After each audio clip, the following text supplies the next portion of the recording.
우리는 우리의 삶의 모든 것이 하나님의 주권에 달려 있음을 믿습니다. 우리 개인적인 삶도, 우리의 가정도, 우리 사회도, 국가도, 인류의 역사도 사람이 만들어가는 것이 아니고 하나님이 친히 그분의 목적을 따라서 이끌어가는 것을 우리는 말씀을 통해서 알고 있고 그렇게 믿습니다. 지난 4월 16일 진도 해역에서 제주도로 가던 세월호가 침몰해서 무려 한 300여 명이 되는 사람들이 죽임을 당하게 되었고 실종되었습니다. 이로 인해서 우리가 벌써 한 열흘이 지나가는데 이제 온 나라 모든 국민들이 고통을 또 슬픔을 느끼고 있고 과연 이것이 우리에게 무엇을 의미하는지 여러 가지 생각을 하게 되고 많은 감정들을 우리가 느끼게 되는 것을 보게 됩니다. 우리가 하나님을 믿는 것은 단지 하나님이 우리에게 어떤 일을 행하셨고 우리를 어떻게 구원하셨고 우리의 또 개인적인 삶에서 우리에게 무슨 일들을 이루어 가시는가 하는 것만이 아니고 우리가 속해 있는 공동체, 우리 사회, 우리 국가 그 모든 것에 대해서 하나님이 하시는 일을 우리가 보게 되고 또 그것을 통해서 하나님이 계시다는 사실을 알지 못하는 사람들과는 다르게 우리가 현실을 바라보고 그렇게 해석할 수 있는 눈을 갖게 되는 것입니다. 믿음의 가장 중요한 기능은 뭐냐면 내가 누구인가? 내가 어디로 가는가? 나의 삶의 의미는 무엇인가? 왜 내 삶이 이렇게 되어졌는가 하는 우리의 삶에 대한 그러한 바른 이해, 해석을 얻게 되는 것. 이것이 믿음의 중요한 의미이고 또 뿐만 아니라 믿음이라고 하는 것은 우리가 속해 있는 공동체, 사회 그것이 도대체 어떤 의미를 가지고 있는지 지금 현실들이 왜 이렇게 되어가는지 또 앞으로 어떻게 되어갈지에 대해서 우리의 눈을 열어주는 것입니다.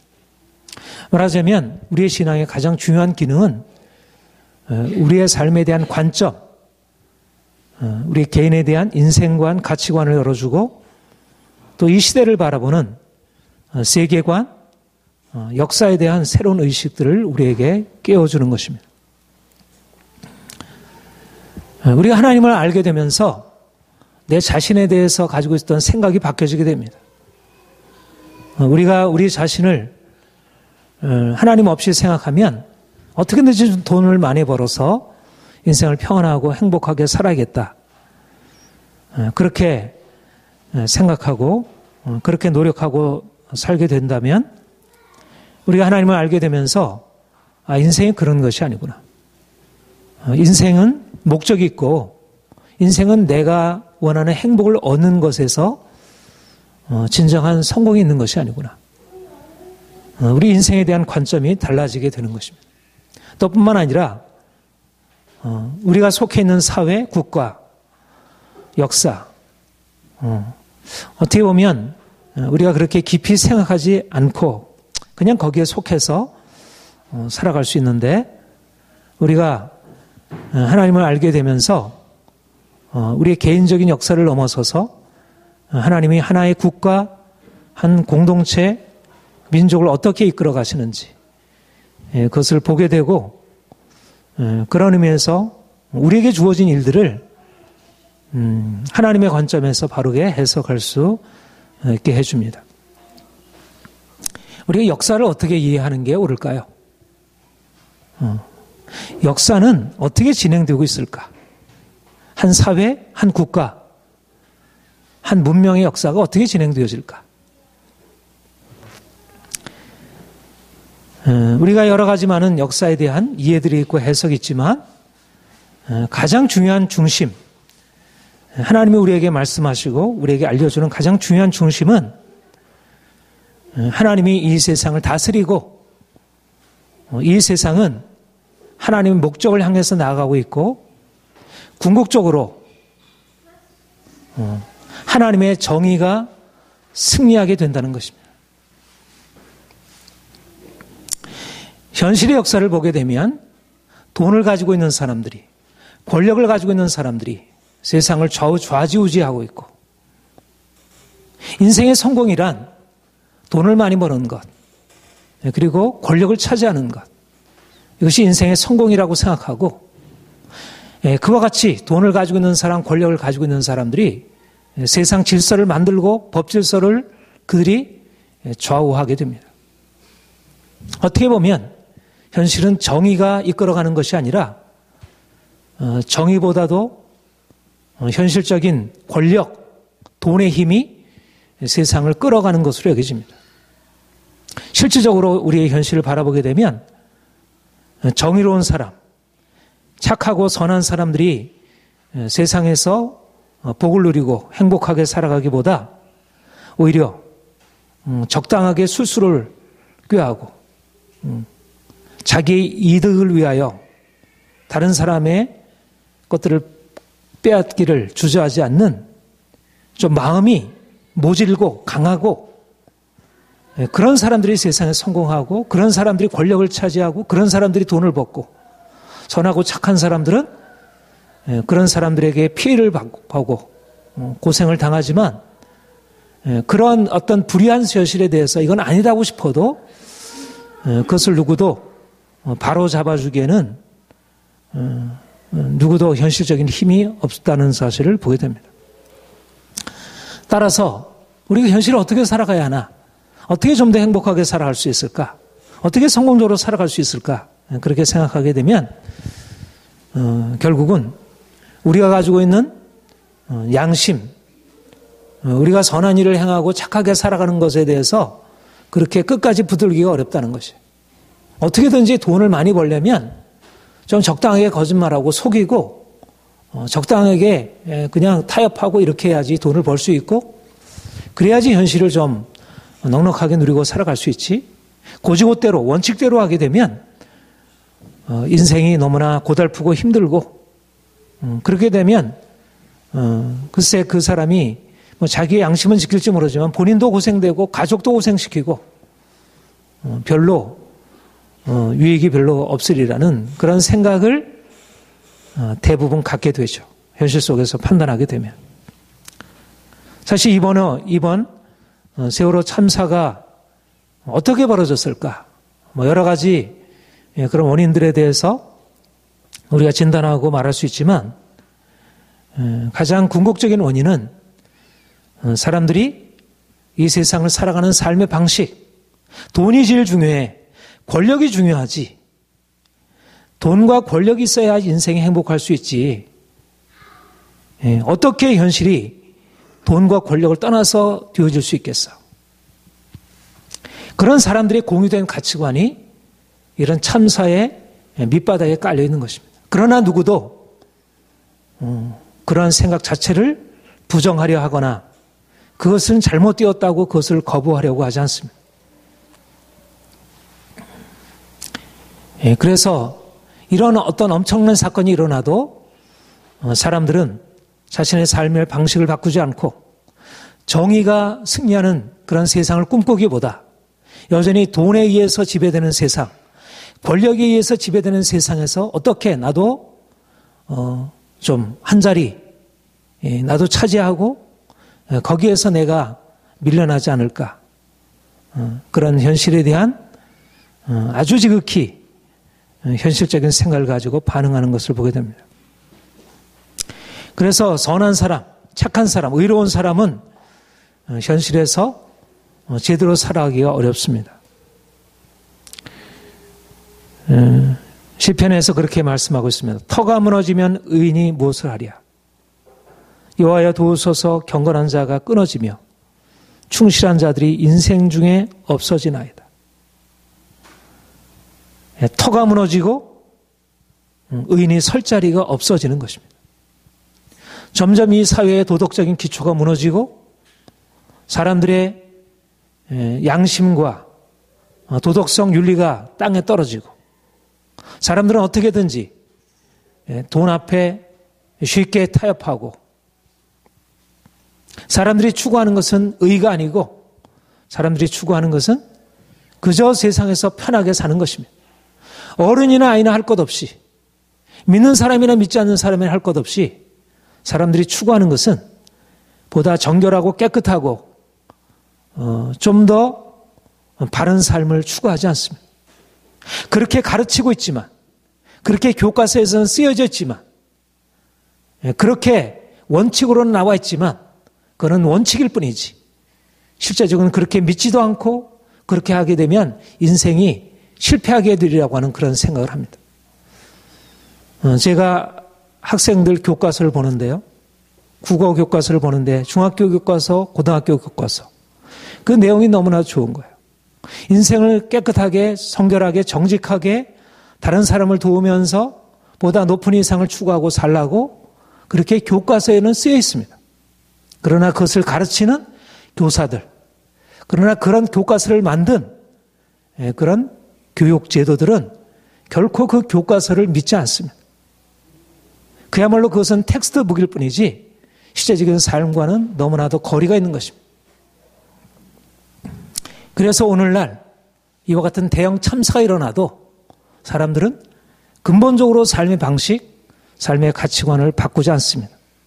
터가 무너지고 있고 그래서 의인이 무엇을 해야 할 것을 알지 못하게 됩니다. 경건한 자가 끊어지고 충실한 자는 세상에서 남아질 수가 없습니다. 여러분 정직하게 행하는 사람들이 회사에서 남아날 수 있습니까?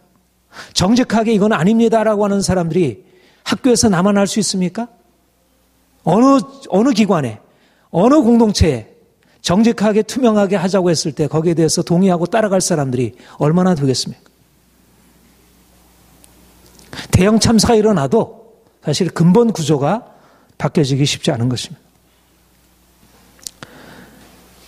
하나님이 우리에게 말씀하는 것은 의인의 길입니다. 세상 사람들은 악인의 길을 따르고 죄인의 길에 서고 오만한 자리에 앉습니다. 왜 그렇습니까? 그것이 편하기 때문에. 그게 이익을 주니까. 내가 의인의 길에 서게 되면 내가 손해를 봅니다. 내가 정직하게 행하면 내가 손해를 보게 됩니다.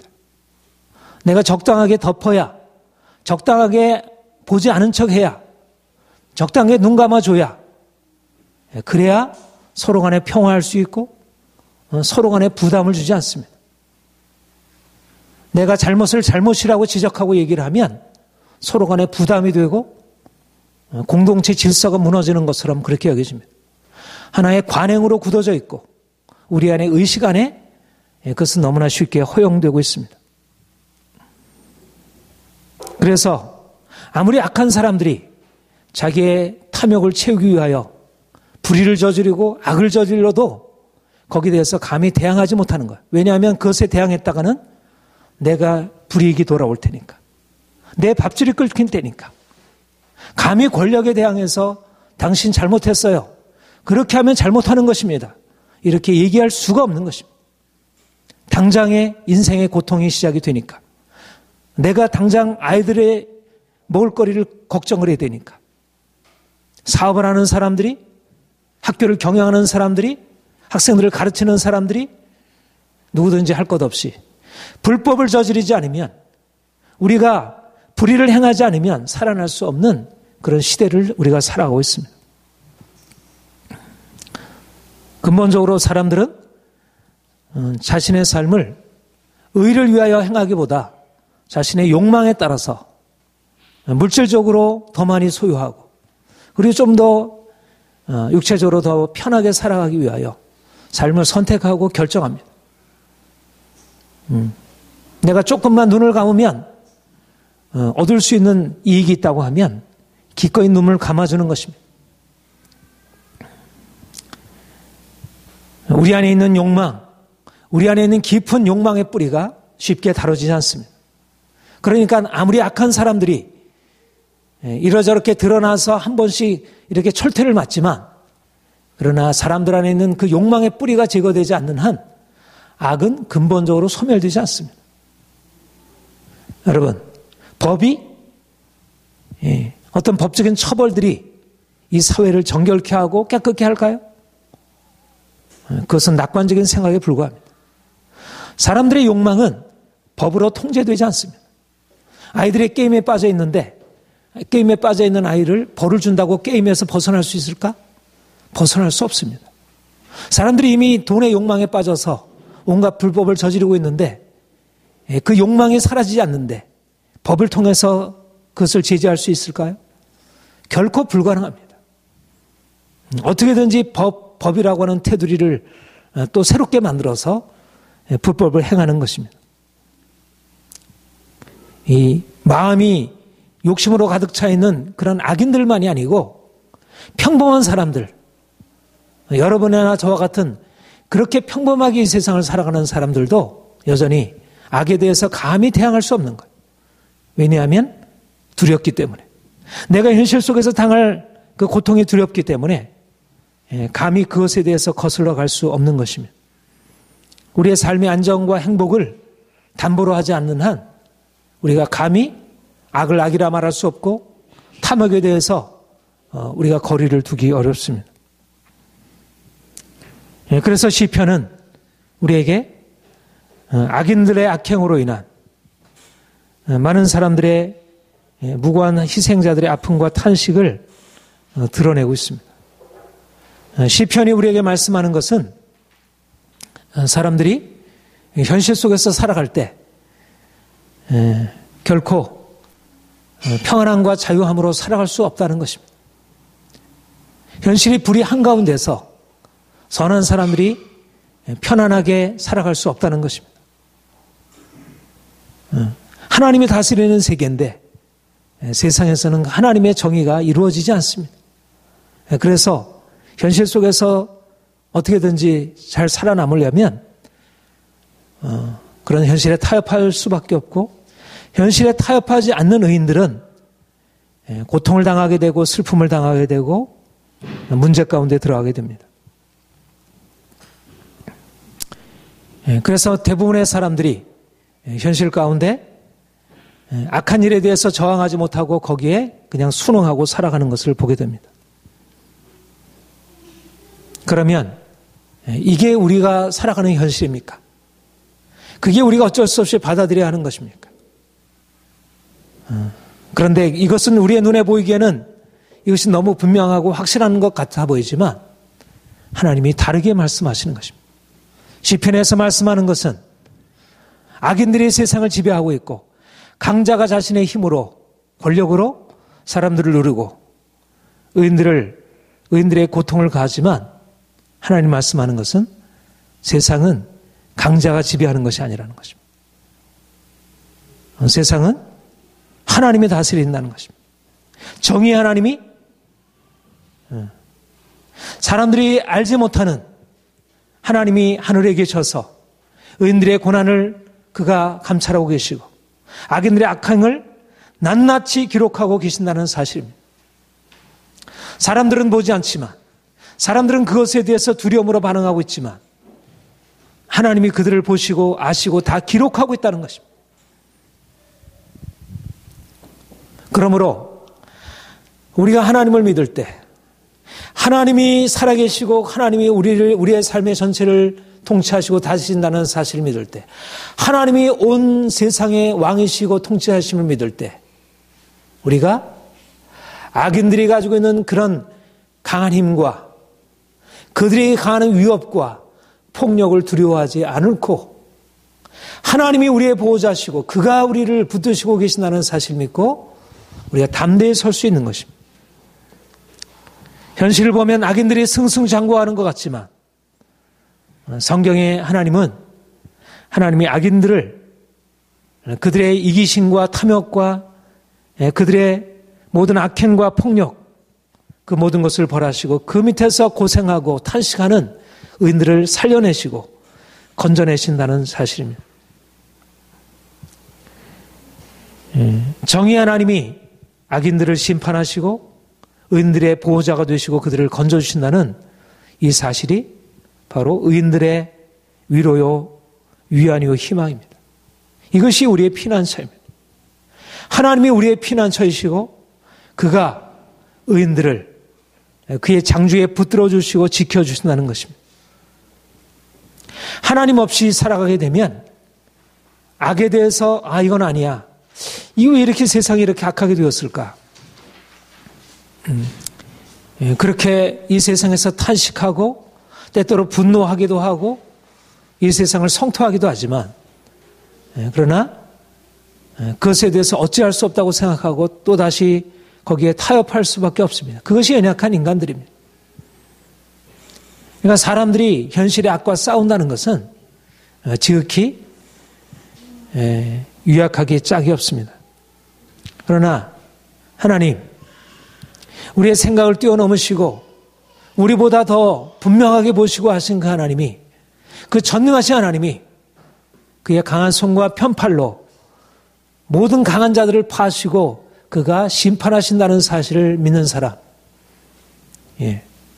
하나님을 두려워하고 하나님 앞에 자신의 삶을 의탁하는 의인들은 그 가운데서 두려워하지 않을 수 있는 것입니다. 바로 이것이 우리가 가지고 있는 용기와 담대함입니다. 우리는 우리가 가지고 있는 힘에 의해서 세상을 거슬러 갈 수 있는 사람들이 아닙니다. 세상이 훨씬 강하고 세상을 거스렸다가는 우리에게 어떠한 고난이 올지, 어떠한 환난이 올지, 어떠한 미움과 핍박이 올지 우리가 상상할 수 없습니다. 그러나 세상은 악한 자들의 손에 있는 것 같아 보여도, 현실의 강자의 손에 있는 것 같아 보여도 하나님이 이 세상을 다스리시고 주관하신다는 사실입니다. 누가 하나님이 우리를 붙들고 계시는데 누가 우리를 헤아려? 천만인이 우리를 둘러친치려 할지라도 내가 두려워 아니로다. 군대가 나를 둘러친칠지라도 나는 두려워 아니로다. 무릇 의인의 길은 여호와께서 인정하시나 악인의 길은 망하리로다. 정의 하나님이 살아계시고 그분이 의인을 편들고 계십니다. 오늘날 이 세상의 강자들이 자기를 뒷받침하고 있는 그런 권력에 의지해서, 돈에 의지해서 이 세상을 호령하고 있는 것 같아도 그 모든 것은 다 풀의 꽃과 같은 것이고 하나님이 한번 부르시면 다 말라지는 것에 불과합니다. 인생이 아무리 자기의 부를 자랑하고 권력을 자랑한다 할지라도, 자기의 지혜를 자랑한다 할지라도 그것은 어리석은 것입니다. 하나님을 알지 못하고서 자신의 부를 자랑하고 죄악 가운데 있는 사람들은 불쌍한 사람들입니다. 불쌍한 사람은 세상에서 고난을 당하는 사람들이 불쌍한 사람이 아니고 자기가 앞으로 어떠한 멸망을 당할지 알지 못하는, 존귀에 처하나 자기가 멸망할 것을 알지 못하는 그러한 짐승과 같은 사람들이 불쌍한 자들입니다. 여러분, 우리가 현실 가운데서 약자이고 가난하고 아무것도 가지지 못했다 할지라도 그것이 우리에게 두려움이 되고 세상 앞에 자신의 양심을 굽히고 타협할 이유가 되지 않습니다. 우리에게는 전능하신 살아계신 하나님이 계시기 때문에, 하나님 아는 사람들은 악인들의 성공과 승승장구를 부러워하거나 저들의 강한 권세, 능력을 두려워하지 않습니다. 사랑하는 성도 여러분, 이 하나님의 은혜 안에 그분의 보호 아래에 들어가시기 바랍니다. 주님의 날개 아래 피하는 것입니다. 그리고 그분 안에서 담대함을 얻는 것입니다. 내가 이제 서야 할 길은 어디냐면 악인의 길이 아닙니다. 의인의 길이지. 악인의 길에 서게 되면 어떻게 되는가요? 반드시 멸망하게 됩니다. 세상에서 악인의 길은 형통한 것 같으나 그러나 결국은 멸망에 이르는 것이고, 의인의 길은 고달픈 것 같으나 결국은 광명한 햇빛과 같이 찬란하게 빛나게 됩니다. 오늘날 겉으로 드러나는 성공으로 자랑하고 수십억이나 되는 재산을 가지고 있고 큰 집을 짓고 거기서 호화로운 삶을 누리고 있는 사람들이 자기를 자랑하고 그런 사람들을 부러워하지만, 그러나 하나님을 알지 못하고 하나님의 심판을 알지 못하고 살아가는 모든 사람들은 사실상 불쌍하기 짝이 없는 것입니다.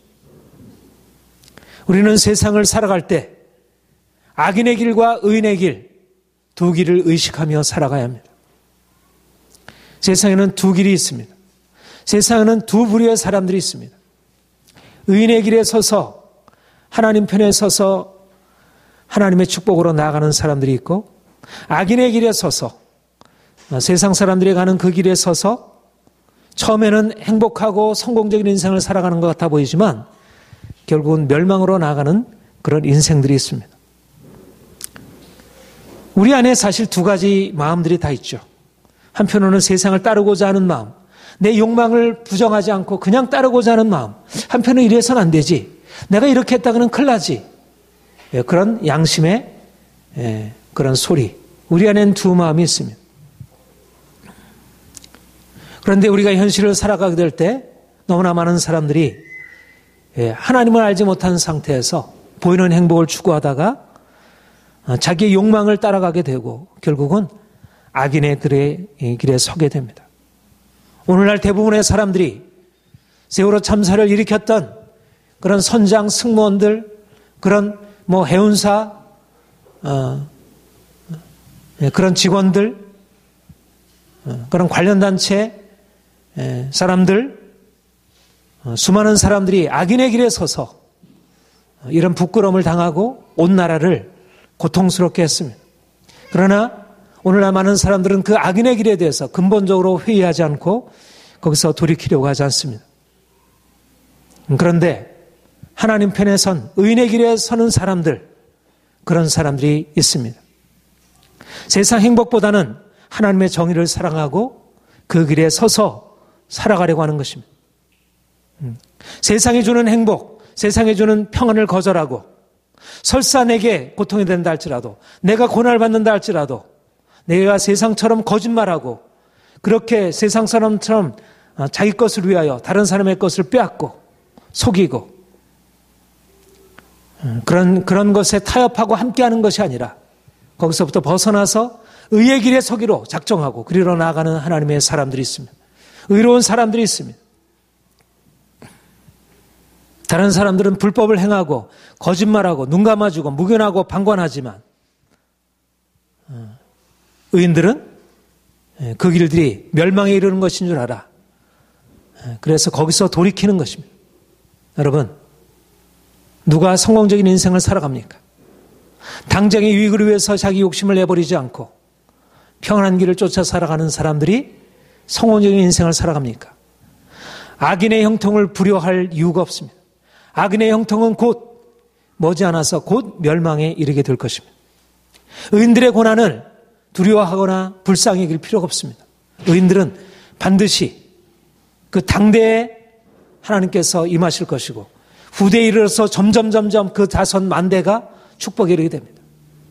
여러분, 얼마나 사람들이 어리석은지, 하나님을 알지 못함으로 얼마나 사람들이 어리석은 길을 선택하는지, 바로 눈앞에 있는 그 이익을 쫓아서, 소탐대실이라 그렇게 하죠. 바로 눈앞에 있는 이익을 쫓아서 자기 인생을 잘못 정의하고 살아가고 있습니다. 그리스도인들은 이런 악인의 길을 버리고 의인의 길에 선 사람들입니다. 행복 대신에 의를 위한 고난을 받아들이고 작정한 사람들입니다.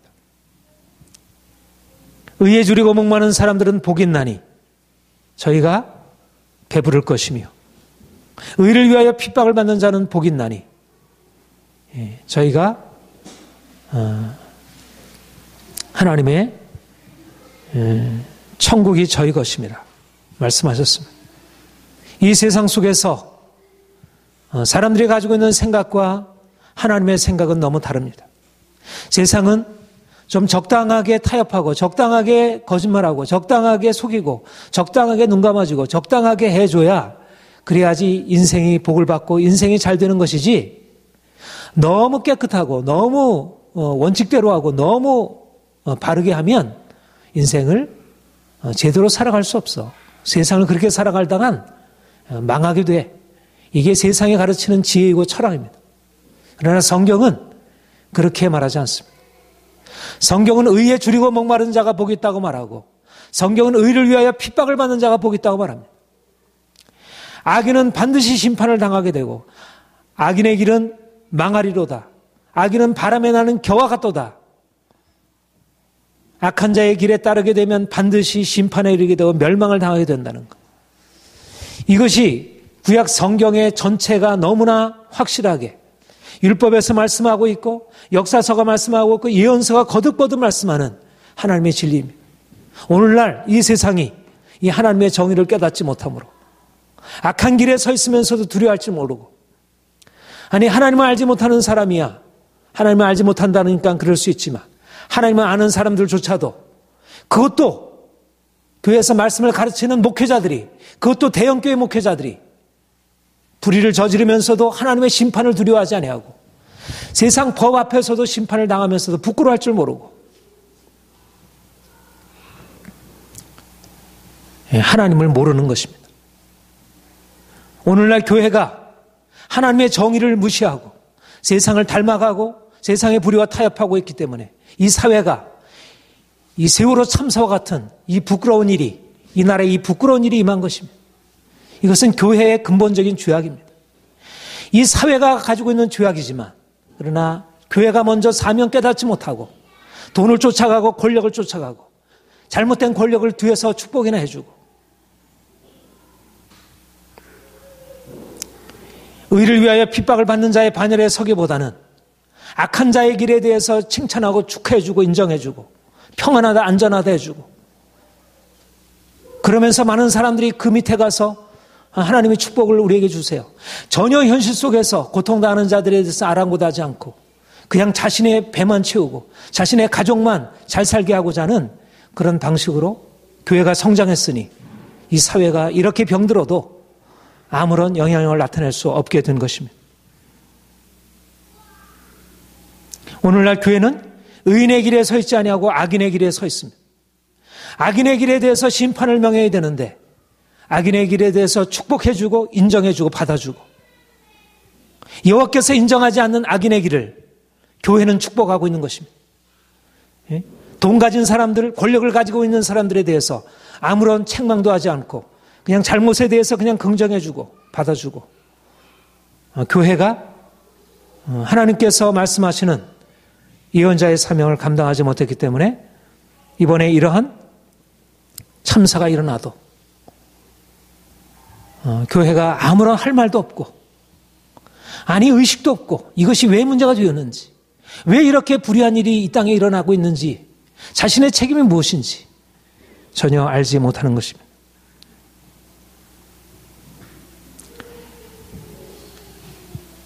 이번에 참사는 하나님의 정의가 실현된 것입니다. 하나님의 정의를 실현하기 위해서 하나님께서 무고한 희생자들, 그들을 사용하시는 것입니다. 오늘날 악을 하나님께서 드러내시고 심판하시는 것 온전하지 못하지만, 그러나 이 세상에서도 하나님께서는 악을 드러내시고 심판하십니다. 그러나 이 세상에서 드러나는 악의 모습은 온전하지 못합니다. 결국은 권력을 가진 자들은 다 피해가고 여전히 유전무죄, 그런 권력과 돈이 지배하는 이 현실의 원리를 깨뜨릴 수는 없는 것입니다. 그래서 우리가 현실 가운데서 살아가게 되면 악과 타협할 수밖에 없고 현실의 악에 대해서 근본적으로 저항하기가 어렵습니다. 우리는 이 세상 속에서 살지만, 이 악하고 불의한 세상 속에서 살지만 하나님의 정의를 구하는 사람들입니다. 우리는 이 악한 세상에 살면서 악한 사람들이 형통한 것을 보고 그것을 부러워하고 그것을 닮아가려 하기보다 저 악의 심판을 받지, 저들이 가지고 있는 저 성공과 저 재산과 저들이 가지고 있는 모든 행복이 사실은 헛된 것에 불과하지, 오히려 두려움으로 바라보는 것입니다. 부러움으로 바라보는 것이 아니라.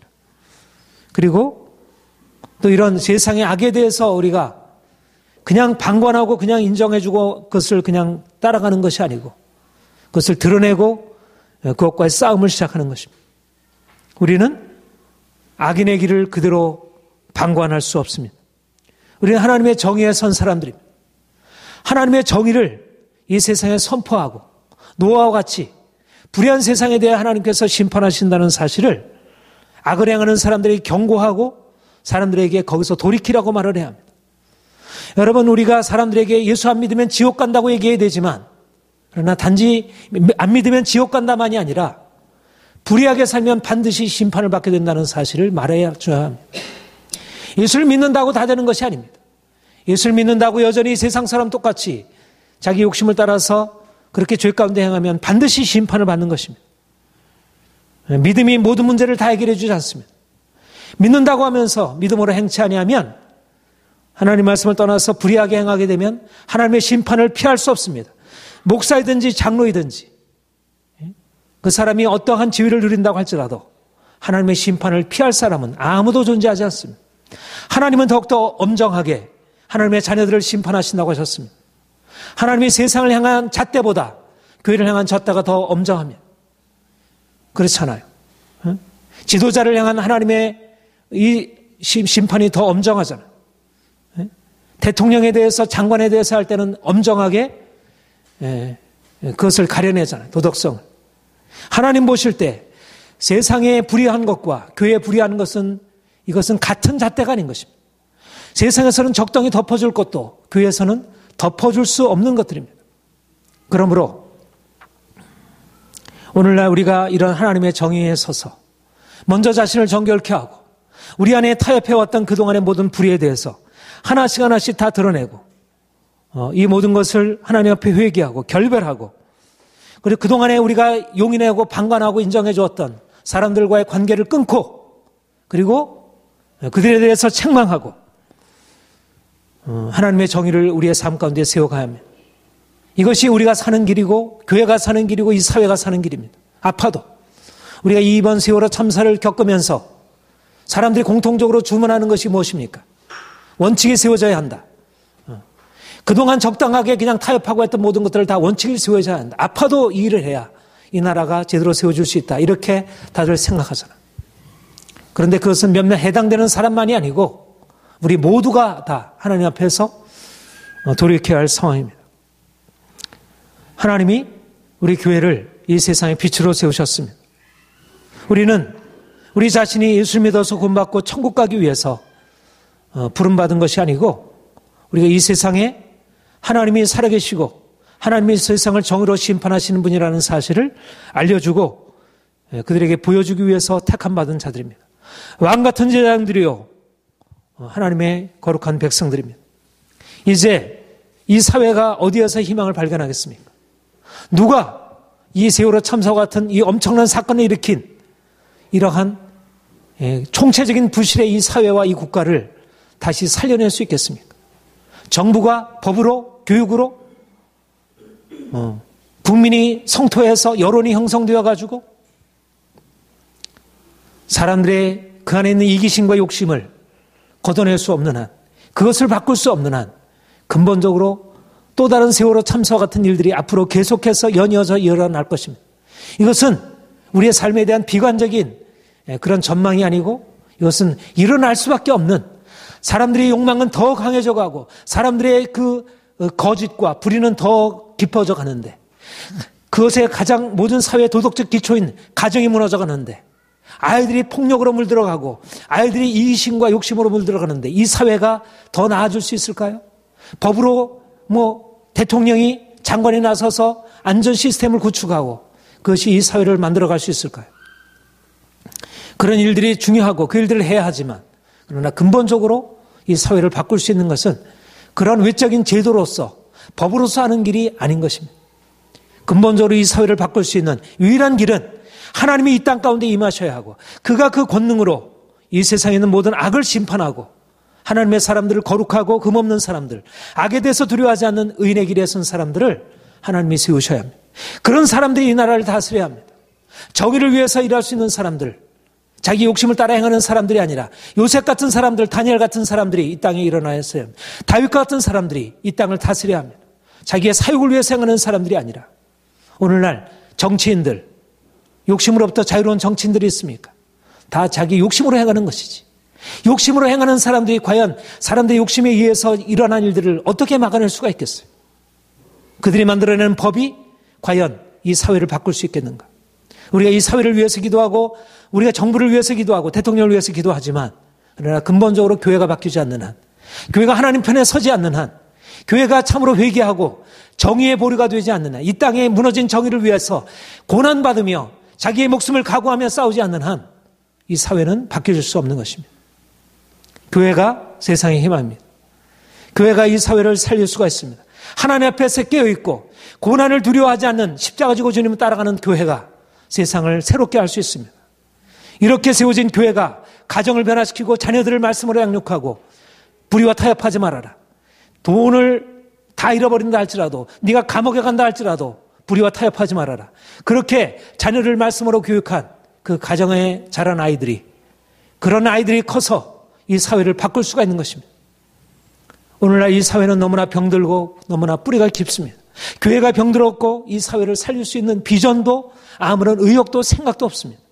하나님께서 하나님을 믿는 사람들, 하나님의 사람들을 불러일으키셔야 합니다. 여러분들, 우리는 세월호 참사를 통해서 하나님께서 말씀하는 것을 듣습니다. 의인의 길에 서라. 악인의 길을 버리고 의인의 길에 서라. 더 이상 악인의 길에 대해서 방관하지 말아라. 악인의 길은 반드시 망하게 될 것이다. 악인의 길에 선 사람들은 자신과 가정과 사회를 다 망해갈 것이다. 우리가 주변에 악인의 길에 선 사람들을 보거든 위험합니다. 빨리 거기서 돌이켜야 합니다. 빨리 거기서 나와야 합니다. 사람들을 돌이키고 경고하고 책망하고 내 더군다나 가까운 가족이나 친구들이라고 하면 어떻게든지 거기서 빨리 건져내야 합니다. 악인의 길에 선 것을 보면서도 방관하는 것은 마치 아기가 마약을 하고 아이가 알코올 중독이 되고 게임에 중독이 되고 그런데도 아이를 방치하는 것과 동일합니다. 여러분, 오늘날 이 시대는 너무나 위험한 악인이 세상을 다스리고 강자가 되어서 세상을 좌우하는 시대가 되었습니다. 의인의 길에 서는 것 자체가 무엇을 특별히 하지 않아도, 다른 사람이 무엇을 하지 않아도 고난이 되는 이런 시대를 우리가 살아가고 있습니다. 이 가운데서 우리가 의인의 길에 선다는 것은 결심을 하지 않으면, 각오하지 않으면 안 되는 일입니다. 그러나 하나님이 의인의 길을 인정하신다고 하셨습니다. 이는 시냇가에 심은 나무가 씨를 쫓아 과실을 맺으며 그 잎사귀가 마르지 아니한 것 같으니 그 하는 일이 다 형통하리라. 하나님께서 약속하셨습니다. 사랑하는 성도 여러분, 하나님이 우리에게 말씀하시기를 이제 너의 정체성을 분명히 해라. 이제는 더 이상 세상의 죄와 타협하지 말고 세상의 욕심을 허용하지 말고 이제 하나님 말씀에 서서 세상과 싸워 정의로 이 세상을 세워가라. 하나님이 우리에게 소명을 주시고 있습니다. 교회를 깨워야 할 것입니다. 샬롬 누리 영광교회. 이 땅의 샬롬은 정의로부터 비롯됩니다. 정의가 무너지면 샬롬이 무너집니다. 평화는 샬롬의 토대 위에서만 가능합니다. 하나님께서 저희 여러분을 이런 의인의 길에 서서 정의로 세상을 든든히 세워 하나님의 평화가 이 땅에 가득하게 하기를 기도합니다. 우리 함께 기도하겠습니다.